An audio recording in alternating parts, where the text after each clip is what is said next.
Svētā Damaskas Jāņa lūgšana, gatavojoties svētajam vakarēdienam. Dieva Tēva un Dēla un Svētā gara vārdā. Amen. Stāvu tava dievnama durvju priekšā un neatkāpjos no ļaunām domām. Bet tu, Kristu Dievs, esi muitnieku attaisnojis un kanānieti apžēlojis un ļaundarim paradīzes vārtus atvērs. Atver arī man tavas cilvēku mīlestības dziļumu un pieņem mani, kas pie tevis nāku un tev pieskaros. Tāpat kā pieņēmi grēcinieci un asins sērdzīgo.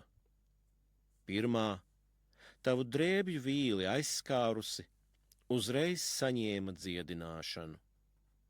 Otrā, tavas visšķīstās kājas apkampusi, saņēma grēku piedošanu. Lai netieku apdedzināts arī es, nožēlojamais, kas uzdrošinos saņemt visu tavu miesu, bet pieņem mani tāpat kā viņas un apskaidro manas dvēseles jūtas, sadedzinādams manas grēka vainas, bez sēklas tevi dzemdējušās un debesu spēku lūgšanu dēļ, jo tu esi slavējams mūžīgi mūžos. Amen.